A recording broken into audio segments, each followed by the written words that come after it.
News പ്ലസിലേക്ക് സ്വാഗതം. ഇതുപോലൊരു മനുഷ്യനെ ഇത്ര നാളത്തെയും ജീവിതത്തിനിടയിൽ നമുക്കൊരിക്കലും കണ്ടുമുട്ടാൻ ഇതുവരെയും ഇടവന്നിട്ടുണ്ടാവില്ല. റഹീം എന്ന ഈ പച്ച മനുഷ്യൻ വെഞ്ഞാറമൂടിൽ 5 പേരെ കൂട്ടക്കൊല നടത്തിയ അഫാൻ എന്ന 23-കാരൻ്റെ പിതാവാണ്. ജീവിതത്തിൽ ഇത്രത്തോളം പരീക്ഷണം നേരിട്ട ഒരു വ്യക്തി എൻ്റെ ജീവിതത്തിൽ ഞാൻ ഇതുവരെയും കണ്ടുമുട്ടിയിട്ടില്ല എന്ന് തന്നെ പറയേണ്ടി വരുന്നു.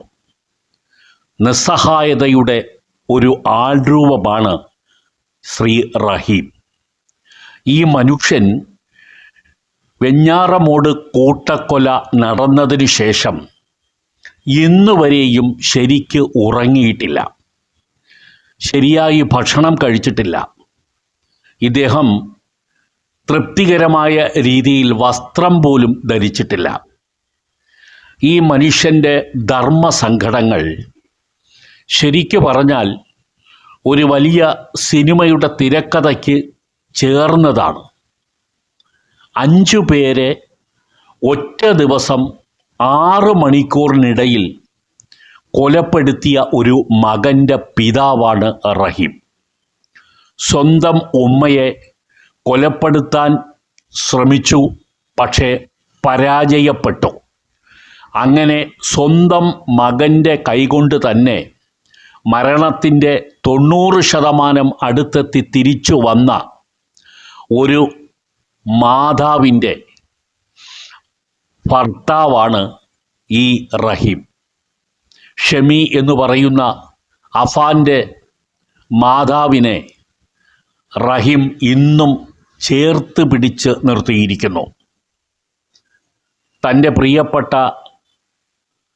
ഇളയപുത്രൻ മരണപ്പെട്ടതിൻ്റെ ഷോക്ക് മാത്രമല്ല റഹീമിനെ അലട്ടുന്നത്. റഹീമിന് പ്രിയപ്പെട്ട ഉമ്മ, ആ ഉമ്മയെയാണ് ആദ്യമായി അഫാൻ കൊലപ്പെടുത്തുന്നത്. ജീവിതത്തിലെ എല്ലാ കഷ്ടപ്പാടുകളും ബുദ്ധിമുട്ടുകളും സഹിച്ചാണ് ആ മരിക്കുമ്പോൾ 90 വയസ്സെത്തിയ ആ ഉമ്മ റഹീമിനെയും മറ്റ് മക്കളെയും പോറ്റി വളർത്തിയത്. ഗൾഫിൽ പോയതുകൊണ്ട് മാത്രമാണ് പല മക്കളും രക്ഷപ്പെട്ടത്. ഈ ഉമ്മയെക്കുറിച്ച് വളരെ വളരെ മതിപ്പാണ് ആ നാട്ടിലെല്ലാം ഉള്ളത്. ഒരു പാവം ഉമ്മ, കുട്ടികളെയും മുതിർന്നവരെയും ഒക്കെ സ്നേഹിക്കാൻ മാത്രം പഠിച്ച ഒരു ഉമ്മ. ഭർത്താവിൻ്റെ മരണശേഷം മക്കളെ തൻ്റെ ചിറകിനടിയിൽ ഒളിപ്പിച്ചു വെച്ച് മക്കളെ പോറ്റി വളർത്തിയ ഒരു പൊന്നുമ്മ. ആ ഉമ്മയുടെ മരണം റഹീമിനെ വല്ലാതെ തളർത്തിയിരുന്നു. 7 വർഷം ഗൾഫിൽ നിന്നും തിരിച്ചു വരാൻ കഴിയാതെ വിമ്മിഷ്ടപ്പെട്ട നാളുകളിലും ആദ്യം നാട്ടിലെത്തിയാൽ കാണേണ്ടത് തൻ്റെ ഉമ്മയെ ആയിരിക്കണം എന്ന് തീരുമാനിച്ചിരുന്ന ഈ മനുഷ്യൻ നാട്ടിലെത്തുമ്പോൾ തൻ്റെ മകൻ്റെ കൈകൊണ്ട് തന്നെ തൻ്റെ ഉമ്മ കൊല്ലപ്പെട്ട വിവരമാണ് ഗൾഫിൽ വെച്ചറിഞ്ഞ് നാട്ടിലേക്ക് തിരിച്ചു വരുന്നത്.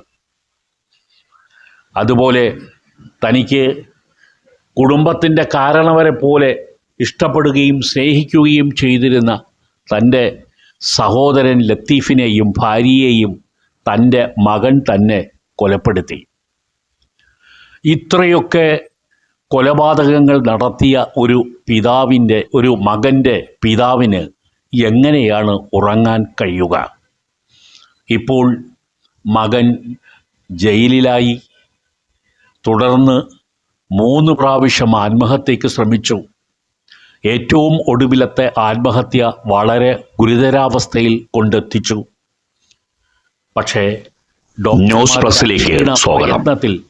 അഫാന്റെ പിതാവ് മകൻ ജീവിത റഹീം തിരിച്ചും ഇപ്പോൾ തിരുവനന്തപുരത്ത് മെഡിക്കൽ ചിതറ എന്ന് പറയുന്ന സ്ഥലത്തെ ജയിൽ ഒരു ഫ്രൂട്ട്സ് ആൻഡ് വെജിറ്റബിൾ ഷോപ്പിലെ സെയിൽസ്മാനായി ജോയിൻ ചെയ്തിരിക്കുകയാണ്. ഈ സെല്ലിൽ ജയിൽ ഇത്ര നാളും പാർപ്പിക്കുക. മകന്റെ അഫാൻ കൂട്ടക്കൊലപാതകവുമായി ബന്ധപ്പെട്ട വിഷയങ്ങളിൽ വളരെയധികം മാനസികമായി എങ്കിലും തകർന്നു തരിപ്പണമായ ഈ മനുഷ്യൻ അഫാന് ഇനിയും അവസാനം കൊടുക്കേണ്ടതുണ്ട് നിത്യവൃത്തിക്ക് വേണ്ടിയാണ് ഇപ്പോൾ ഈ ഷോപ്പിലെ ഒരു ചെറിയ ജോലി സ്വീകരിച്ച് ഇവിടെ ജോയിൻ ചെയ്തത്. അർപ്പിച്ചിരിക്കുന്നത് ഒരു ബന്ധുവിന്റെ ഷോപ്പ് തന്നെയാണ്. അതോ ഇനി കുറെ നാളുകളായി ജോലിയില്ലാതെ മറ്റുള്ളവരെ ആശ്രയിച്ച് ജീവിക്കേണ്ട ഒരു അവസ്ഥയായിരുന്നു റഹീമിന് വന്നു ചേർന്നത്. ഈ ഗൾഫിൽ നല്ല ബിസിനസ്സുകാരനായിരുന്നു ഈ മനുഷ്യൻ. മെഡിക്കൽ സെല്ലിൽ നന്നായി വരുമാനം കിട്ടിയിരുന്ന ഒരു കാലമുണ്ടായിരുന്നു. അന്ന് പ്രതിമാസം 1 ലക്ഷം രൂപ വരെ കുടുംബ ചെലവിനായി റഹീം ഒരു മുടക്കവുമില്ലാതെ അയച്ചു കൊടുക്കുകയും ചെയ്തിരുന്നു. അദ്ദേഹത്തിന്റെ ഗൾഫിൽ നിന്നുള്ള വരുമാനമാണ് ഈ കുടുംബത്തിന്റെ അത്താണി ആയിരുന്നത്. റഹീം പറഞ്ഞിരുന്നു. പിന്നീട് കൊറോണയെ തുടർന്നും ഈ ഉറ്റവരെ ഗൾഫിലുണ്ടായിരുന്ന ഈ സാമ്പത്തിക പരാധീനതകൾ വർദ്ധിച്ചതു കാരണവും അവനെ ഇനി എന്റെ ഈ റഹീമിന്റെ ബിസിനസ് അവിടെ തകരുകയാണ് ചെയ്തത്. അതുപോലെ തുടർന്ന് റഹീം ഗൾഫിൽ കടക്കണിയിൽ അകപ്പെടുകയായിരുന്നു. പറഞ്ഞിരുന്നു 7 വർഷത്തോളം നാട്ടിൽ വരാൻ കഴിയാത്ത സ്ഥിതി ഉണ്ടായി. അങ്ങനെ ഒരു വാക്ക് റഹീം ജയിൽവാസം അനുഭവിക്കേണ്ട ഒരു സ്ഥിതി വരെ ഉണ്ടായ അവസ്ഥ ഗൾഫിൽ സംഭവിച്ചു. അങ്ങനെ മാത്രമേ പറയാൻ കഴിയൂ. നാട്ടിൽ 7 വർഷം പേരെ കൊലപ്പെടുത്തിയ വലുതായി ചെലവിനൊന്നും അയക്കാൻ കഴിഞ്ഞില്ലെങ്കിലും അയാളെ വീട്ടു ചെലവിന് വേണ്ടിയുള്ള അത്യാവശ്യ തുകകൾ റഹീം അയക്കുവാൻ ശ്രമിച്ചിരുന്ന അവസ്ഥയിലായിരുന്നു.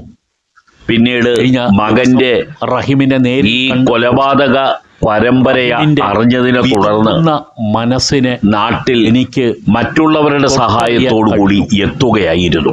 ഇപ്പോഴും ഈ റഹീമിന് ഇപ്പോൾ ആകെ ആശ്രയിക്കാൻ കഴിയുന്നത് സ്വന്തം ഒരു ബന്ധുക്കളെയും ചില ജമാഅത്ത് ഭാരവാഹികളെയും നാട്ടുകാരെയും ഒക്കെയാണ്. ബന്ധുക്കൾ റഹീമിനെ ചേർത്ത് പിടിച്ചിട്ടുണ്ട്.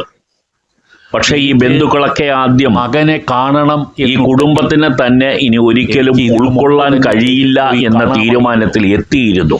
ഞാനത് കാരണം സഹോദരങ്ങൾക്കെല്ലാം പ്രിയപ്പെട്ടവരെ ഏറ്റവും പ്രിയപ്പെട്ട മാതാവിനെയാണ് എന്റെ അഫാൻ ആദ്യം കൊലപ്പെടുത്തിയത്. ഒരാളാണ്. തുടർന്ന് കുഞ്ഞനുജനെയും കൊലപ്പെടുത്താൻ തുനിഞ്ഞവനാണ് ഈ മകൻ. ആ കുടുംബത്തിൽ പിതാവിന്റെ മരണശേഷം ഇനി കാണുക കാരണവ സ്ഥാനത്തുണ്ടായിരുന്ന അവനെ ലത്തീഫ് എന്ന് പറയുന്ന വ്യക്തിയെയും അദ്ദേഹത്തിന്റെ ഭാര്യയെയും കൊലപ്പെടുത്തുന്നത്. ഇതിനെ തുടർന്ന് വാക്കുകൾക്കിടയിൽ ആ കുടുംബം മുഴുവൻ മനസ്സുകൊണ്ട് ശരിക്കും അഫാന് മാത്രമല്ല റഹീമിന്റെയും ഭാര്യ ഷെമിയുടെയും ബന്ധത്തിൽ നിന്നും പതിയെ ആളുകൾ അത്രയും പിൻവാങ്ങാൻ തന്നെയായിരുന്നു നീങ്ങിയിരുന്നത്. പക്ഷേ നിരപരാധിയായ ബന്ധുക്കൾ റഹീമിന്റെ അവസ്ഥ മുഴുവൻ അവർക്ക് തള്ളിക്കളയാൻ കഴിയുമായിരുന്നില്ല.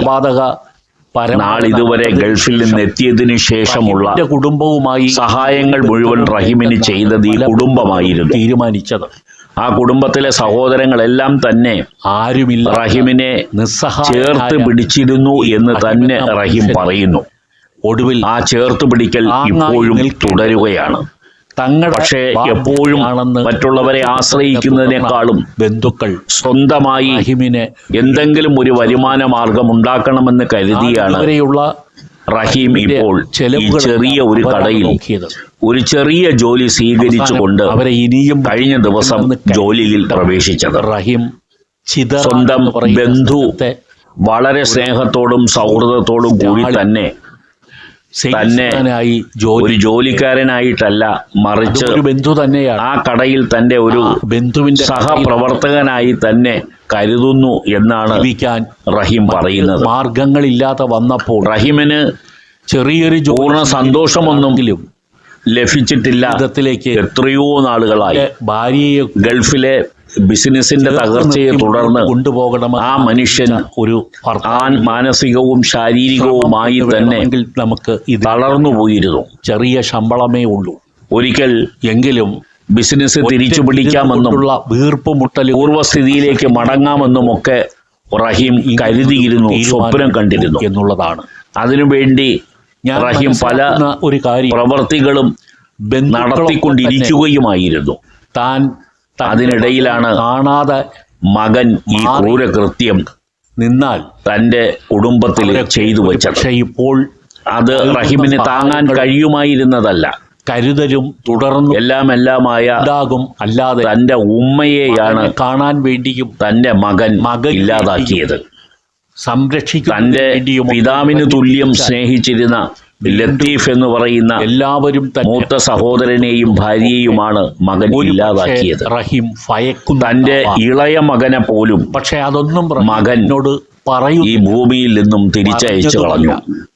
റഹീമിന് ഹിന്ദുക്കളെയൊക്കെ താങ്ങാൻ കഴിയുന്നതിനപ്പുറമായിരുന്നു ഇതെല്ലാം. റഹീമിന് കഴിയുകയും അതുകൊണ്ട് തന്നെ പക്ഷേ റഹീമിനെ സംബന്ധിച്ചിടത്തോളം എല്ലാം നഷ്ടപ്പെട്ട ഒരു മനുഷ്യന്റെ അവസ്ഥയാണ്. ആകെ ഭാര്യ അല്ലെങ്കിൽ ഒരു ക്യാൻസർ രോഗിയാണ്. അവർ മകൻ ഈ അഫാൻ ചെയ്ത കൊലപാതക ശ്രമത്തിനെ തുടർന്ന് ഉണ്ടെങ്കിൽ പോലും ശാരീരികവും മാനസികവുമായി ഏറ്റ ആഘാതത്തിനെ തുടർന്ന് ആശുപത്രിയിൽ എത്രയോ അവസ്ഥയിൽ ദിവസങ്ങളോളം ചികിത്സയിലായിരുന്നു. എത്ര പേരുടെ ആ ചികിത്സ ഇപ്പോൾ വീട്ടിൽ തുടരുന്നു. നേരിടേണ്ടി വരിക എന്ന അഫാന്റെ ഭയമാണോ റഹീമിന്? ഭാര്യയായ ഷെമി ഇപ്പോൾ അവരുടെ ഒരു ബന്ധുവിന്റെ വീട്ടിലാണ് അഭയം പ്രാപിച്ചിരിക്കുന്നത്. പ്രതികരിച്ച് കിട്ടുന്നത് ആശുപത്രിയിൽ നിന്നും ഡിസ്ചാർജ് ചെയ്തു. ചോദ്യങ്ങൾ ചോദിച്ചെങ്കിലും റഹീം എപ്പോഴും കണ്ണീരുമായി അറിയില്ല. ആ പാവം സ്ത്രീ കഴിയുകയാണ്. അത് കണ്ടിരിക്കാൻ കൂടി വയ്യാത്തത് കൊണ്ടാണ് റഹീം ഈ ജോലിയിൽ പ്രവേശിച്ചത്. അതും റഹീം പിടികൊടുക്കാൻ ഇടയ്ക്ക് മാറി നിൽക്കുകയാണ്. ആ സ്ഥാപനത്തിൽ എത്തുന്ന പലരും എപ്പിസോഡ് പിന്നീട് ഈ അഫാന്റെ പിതാവായ റഹീമിനെ തിരിച്ചറിയുന്നുണ്ട്. റഹീമിന്റെ കഴിഞ്ഞ ദിവസം ഭാര്യയായ ആ അഫാന്റെ സ്ഥാപനത്തിൽ റഹീമിനെ സന്ദർശിക്കാൻ എത്തുമ്പോൾ അവസ്ഥയും നിങ്ങൾ അറിയാം. അവിടെ പഴം വാങ്ങാൻ എത്തിയ ഒരു മാതാവും ഒരു എപ്പിസോഡായി അവരുടെ മകളും അവതരിപ്പിക്കുന്നുണ്ട്. റഹീമിനെ കണ്ടിട്ട് ഇപ്പോൾ പറയുകയായിരുന്നു, അഫാന്റെ പിതാവിനെ പോലെ ഇരിക്കുന്നു നിങ്ങൾ. മാനസികാവസ്ഥയാണോ അപ്പോൾ താങ്ങേണ്ടി റഹീം പറഞ്ഞ മറുപടി, അതിനേക്കാൾ പിതാവിനെ പോലെ ഇരിക്കുന്നു എന്ന് പറയേണ്ട, പിതാവ് തന്നെയാണ്, ഞാൻ തന്നെയാണ് ആ റഹീം എന്ന് പറയുകയായിരുന്നു. ദിവസങ്ങളിൽ ഇപ്പോൾ മലയാളികൾ എവിടെയുണ്ടോ അവരെല്ലാം തന്നെ റഹീമിനെ തിരിച്ചറിയുന്നുണ്ട്. നിരവധി ആളുകൾ ഫോണിലൂടെ ബന്ധപ്പെട്ട് റഹീമിനെ ആശ്വസിപ്പിക്കുന്നുണ്ട്. ഇപ്പോൾ ഗൾഫ് രാജ്യങ്ങളിൽ നിന്നൊക്കെ നിരവധി ഫോൺ കോളുകൾ റഹീമിനെ തേടി വരുന്നുണ്ട്. റഹീം മാനസികമായി തകരരുതെന്നും പിടിച്ചു നിൽക്കണമെന്നും മകനെ മാപ്പ് കൊടുക്കണമെന്നും മകനെ കാണാൻ പോകണമെന്നും ഒക്കെയാണ് അവരെല്ലാം റഹീമിനോട് വിളിച്ചു പറഞ്ഞുകൊണ്ടിരിക്കുന്നത്. ചോദ്യങ്ങൾക്കും ആ സ്ഥാപനത്തിൽ സന്ദർശിക്കുന്ന സമയത്ത് തന്നെ റഹീമിന് നിരവധി ആളുകളുടെ ഫോൺ കോളുകൾ ഇത്തരത്തിൽ വരുന്നത് ശ്രദ്ധിച്ചു. പക്ഷേ റഹീം എന്താണ് തീരുമാനമെടുത്തത് നമുക്ക് അതിനെക്കുറിച്ച് തന്നെ അടുത്ത എപ്പിസോഡിൽ വിവരിക്കുന്നുണ്ട്. ഈ വിഷയവുമായി ബന്ധപ്പെട്ട റഹീമിനോട് സംസാരിച്ചിരുന്നു. റഹീമിനെ സംബന്ധിച്ച് അതിൽ നിന്നും ലഭിച്ച ഏതാനും കാര്യങ്ങൾ കൂടി അടുത്ത എപ്പിസോഡിൽ നിങ്ങളുമായി പങ്കുവയ്ക്കാം. പിതാവിനോട് ഒരുപാട് ചോദ്യങ്ങൾ ചോദിച്ച് ന്യൂസ് പ്ലസിലേക്ക് സങ്കടത്തിലാക്കാൻ അഫാന്റെ പിതാവ് തയ്യാറായില്ല. റഹീമിന് ഇപ്പോൾ തിരുവനന്തപുരത്ത് ചിതറ എന്ന് പറയുന്ന സ്ഥലത്തെ ഒരു ഫ്രൂട്ട്സ് ആൻഡ് വെജിറ്റബിൾ ഷോപ്പിലെ സെയിൽസ്മാൻ ആയി ജോയിൻ ചെയ്തിരിക്കുകയാണ്. ഒരു ബന്ധുവിന്റെ ഇത്രനാളും മകന്റെ ഇപ്പോഴുള്ള കൂട്ടക്കൊലപാതകവുമായി ബന്ധപ്പെട്ട വിഷയങ്ങളിൽ മാനസികമായി തകർന്നു തരിപ്പണമായ ഈ മനുഷ്യൻ അവസാനം ചിലതുകൂടി നിത്യവൃത്തിക്ക് വേണ്ടിയാണ് ഇപ്പോൾ ഈ ഷോപ്പിലെ ഒരു ചെറിയ